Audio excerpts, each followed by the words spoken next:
Good morning, everyone, or evening, depending on whenever you're watching this. Welcome to 2018 AP Computer Science A free response question, number 3. This title part right here says the string checker interface describes classes that check if strings are valid according to some criterion, which will be explained later in this code word checker that we're going to make. Basically, this just returns if it's valid, essentially. The code word checker is a string checker, so this is a subclass to the string checker class. A code word checker object can be constructed with 3 parameters, 2 integers and a string. The first 2 parameters specify the minimum and maximum code word lengths respectively, and the third parameter specifies a string that must not occur in the code word.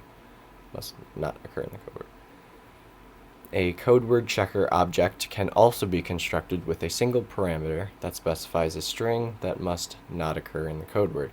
In this case, the minimum and maximum lengths will be default to 6 and 20, respectively. So what that's saying is the code word checker is going to have 2 integers and a string for their variables, and the constructors, one of them is going to have min, max, and the string that must not occur in the code word, as well as the second constructor that will just have defaults to 6 and 20 and the string not in. The following examples illustrate the behavior of code word checker objects. This example 1 is going to demonstrate the first parameter, and this example 2 is going to demonstrate the second parameter, or constructor.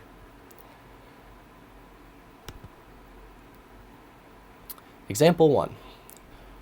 String checker sc1 equals new code word checker 5, 8, and this $sign. The valid code words have 5 to 8 characters inclusive and must not include the string, that $sign. So, sc1 is valid for happy, will return true because it does meet this minimum of 5. And it does not go over 8, and it does not have this $sign.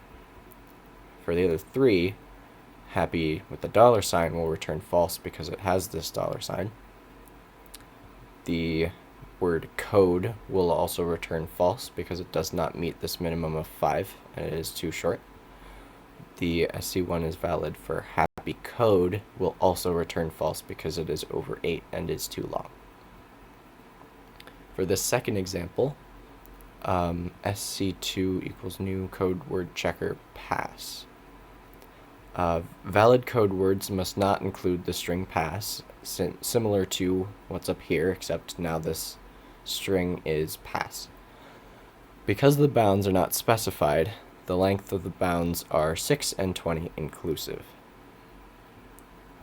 So, sc2 is valid, my pass is true, because it does meet these 6, and what's important is this is case sensitive, so it does not have this lowercase p here, it has an uppercase p. Therefore it is valid.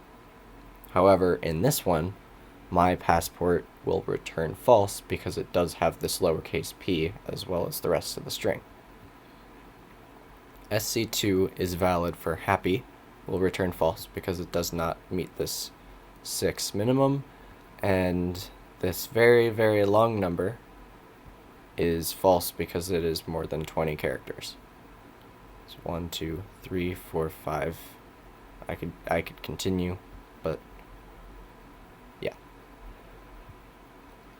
The only question for this number 3 is write the complete code word checker class. Your implementation must meet all specifications and conform to all examples.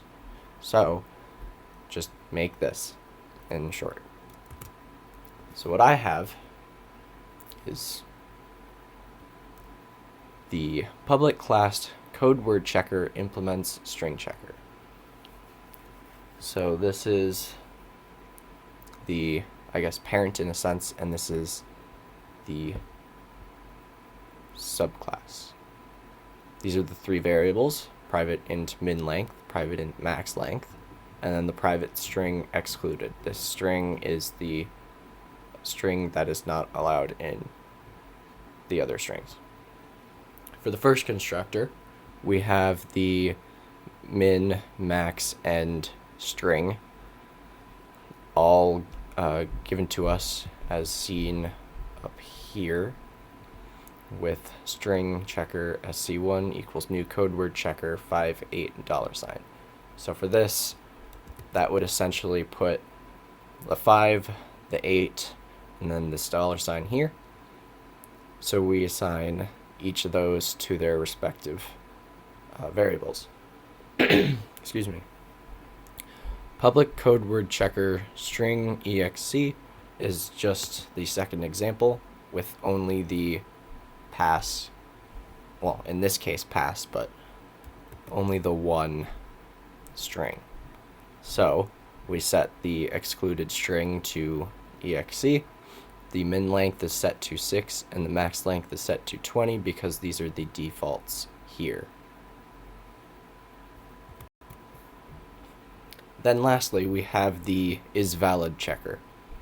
So if the string dot length, if the length of the string is less than the minimum, or if the string is more than the maximum, which means that it does not fit in the bounds given, and pay attention because this is an or rather than an and, or the string that we have that we don't want, so this $ in this example here, is greater than or equal to 0, which means that essentially it's just in the string, then it will return false.